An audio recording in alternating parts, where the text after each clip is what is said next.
आपने हमारे पिछले एपिसोड में प्रधानमंत्री मोदी की कहानी सुनी और इस बार हमारा मेरे देश मेरे प्रधानमंत्री का दूसरा एपिसोड है। इसमें बात करेंगे मनमोहन सिंह की।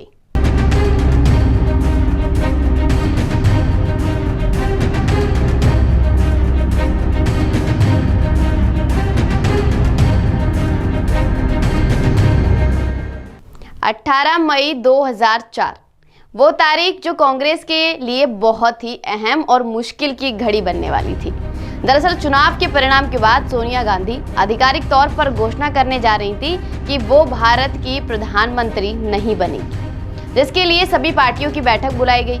हालांकि काफी विरोध के बाद इस बैठक में तय हो गया कि सोनिया गांधी पीएम नहीं बनना चाहती। तो सबके मन में एक सवाल था कि आखिर अगर सोनिया गांधी नहीं तो फिर किसको पीएम बनाया जाएगा, कौन होगा जो भारत के प्रधानमंत्री की कुर्सी पर बैठेगा।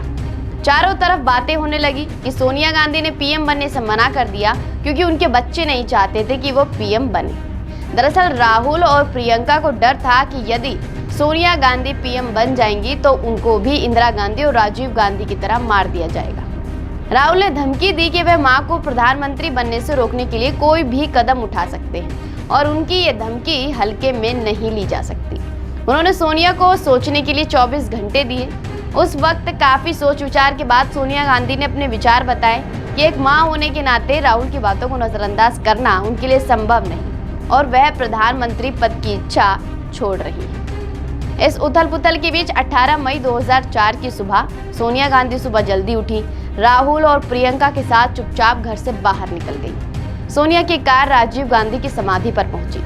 तीनों थोड़ी देर तक समाधि के सामने बैठे रहे। उसी शाम 7 बजे संसद के सेंट्रल हॉल में कांग्रेस सांसदों की बैठक हुई। सोनिया गांधी ने राहुल और प्रियंका की तरफ देखकर कहा, मेरा लक्ष्य कभी भी प्रधानमंत्री बनने का नहीं रहा। मैं हमेशा सोचती थी कि अगर कभी उस स्थिति में आई तो अपनी अंतरात्मा की आवाज़ सुनूंगी। आज वह आवाज़ कहती है कि मैं पूरी विनम्रता के साथ ये पद स्वीकार ना करूं। चुनावी दौर का माहौल था। 2004 के लोकसभा चुनावों में एनडीए को जनता ने जोर की पटकनी दी थी। पार्टी का ना इंडिया शाइनिंग का नारा लोगों को लुभा पाया और ना ही अटल बिहारी वाजपेयी की साफ सुथरी छवि। कांग्रेस नेतृत्व वाले यूपीए गठबंधन ने 218 सीटों पर जीत दर्ज की थी, जबकि बीजेपी नेतृत्व वाली एनडीए के खाते में 181 सीटों पर जीत दर्ज हुई। इस बीच प्रधानमंत्री कौन बनेगा, यह सबसे बड़ा सवाल था। 13 मई को नतीजे आए और 20 मई को प्रधानमंत्री पद की शपथ ली गई। हालांकि जो चेहरा सामने आया वह राजनीतिक गलियारों में और देश की राजनीति में कोई नया नहीं था, लेकिन उस समय सबको चौंकाने वाला जरूर था। मनमोहन सिंह ने 20 मई को भारत के 13वें प्रधानमंत्री के रूप में शपथ ली। मनमोहन सिंह ने अपने पहले प्रेस कॉन्फ्रेंस में कहा कि उनका फोकस आर्थिक सुधार की प्रक्रिया पर रहेगा। देश को रिफॉर्म की जरूरत है और वह उसे जरूर पूरा करेंगे। मनमोहन सिंह के राजनीतिक जीवन की चर्चा करें उससे पहले उनके निजी जीवन के बारे में थोड़ा सा जान लेते हैं। मनमोहन सिंह भारतीय रिजर्व बैंक के गवर्नर से लेकर संयुक्त राष्ट्र के साथ भी काम कर चुके हैं। मनमोहन सिंह का जन्म ब्रिटिश भारत के पंजाब प्रांत में 26 सितंबर 1932 में हुआ था। उस समय भारत और पाकिस्तान का विभाजन नहीं हुआ था। उनकी माता का नाम अमृत कौर और पिता का नाम गुरमुख सिंह था। देश के विभाजन के बाद सिंह का परिवार भारत चला आया। मनमोहन सिंह की पत्नी गुरुशरण कौर है। उनकी 3 बेटियां जिनका नाम है उपिंदर, दमन और अमृत। मनमोहन सिंह प्रधानमंत्री बनने से पहले वित्त मंत्री भी रह चुके हैं। मनमोहन सिंह को देश में आर्थिक सुधारों के लिए जाना जाता है।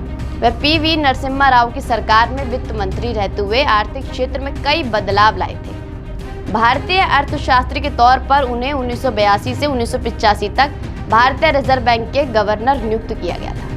मनमोहन सिंह संयुक्त राष्ट्र के साथ भी काम कर चुके हैं। उन्होंने 1966 से लेकर 1969 तक संयुक्त राष्ट्र सम्मेलन में आर्थिक मामलों के अधिकारी के रूप में अहम भूमिका निभाई। वह वर्ष 1987 से 1990 तक संयुक्त राष्ट्र में दक्षिण आयोग के महासचिव के तौर पर काम कर चुके हैं। दक्षिण आयोग विकासशील अर्थव्यवस्थाओं का एक इंटर गवर्नमेंटल संगठन है। 1985 से 1987 तक योजना आयोग के प्रमुख के पद के तौर पर भी मनमोहन सिंह काम कर चुके हैं। उन्हें विभिन्न क्षेत्रों में काम करने के लिए कई पुरस्कारों से सम्मानित किया जा चुका है। मनमोहन सिंह को 1987 में पद्म भूषण से सम्मानित किया गया। पंडित जवाहरलाल नेहरू के बाद वह दूसरे ऐसे प्रधानमंत्री हैं जिन्होंने 10 साल तक शासन किया और ऐसे पहले प्रधानमंत्री थे जो हिंदू नहीं बल्कि सिख थे। 1982 में कैम्ब्रिज के जॉन कॉलेज ने मनमोहन सिंह को सम्मानित किया गया था। 1987 में उन्हें देश के चौथे सबसे बड़े सम्मान पद्म विभूषण से भारत सरकार द्वारा सम्मानित किया गया। 1994 में लंदन स्कूल ऑफ इकोनॉमिक्स ने प्रतिष्ठित अध्येता के रूप में उन्हें 2002 में भारतीय संसद ग्रुप के द्वारा संसदीय अवार्ड से नवाजा था। 2010 में उन्हें एक फाउंडेशन ने वर्ल्ड स्टेटमेंट अवार्ड से नवाजा था। लेकिन इतनी ख्याति और नाम पाने के बाद भी राजनीति में उनके शांत स्वभाव के चलते लोग उनका मजाक उड़ाया करते थे। लोग मनमोहन सिंह को सोनिया गांधी की कठपुतली कहते थे। ऐसे में चर्चा थी कि सोनिया का प्रधानमंत्री ना बनना एक राजनीतिक स्ट्रेटजी है। उन्होंने मनमोहन सिंह को प्रधानमंत्री जरूर बनाया था, लेकिन वास्तविक रूप से पर्दे के पीछे सत्ता की चाबी सोनिया गांधी के हाथ में थी। मनमोहन सरकार में सोनिया गांधी का बड़ा दखल रहा, लेकिन क्यों, ये आगे की वीडियो में आपको बताएंगे। आपको बताएंगे कि कौन है संजय बारू, जिनकी 2014 में द एक्सीडेंटल प्राइम मिनिस्टर किताब प्रकाशित होने से सियासी भूचाल आ गया। अपने कार्यकाल के 4 साल के दौरान संजय बारू ने मनमोहन सिंह को जितना समझा, यह किताब उसी पर आधारित है। अगले एपिसोड में इसके बारे में विस्तार से चर्चा करेंगे। जब तक के लिए बने रहिए हमारे साथ और देखते रहिए देश रोजाना। नमस्कार। हमारे साथ जुड़े रहने के लिए देखते रहिए देश रोजाना का YouTube चैनल सब्सक्राइब कीजिए। साथ ही देश रोजाना की खबरें सबसे पहले देखने के लिए प्रेस कीजिए बेल आइकन।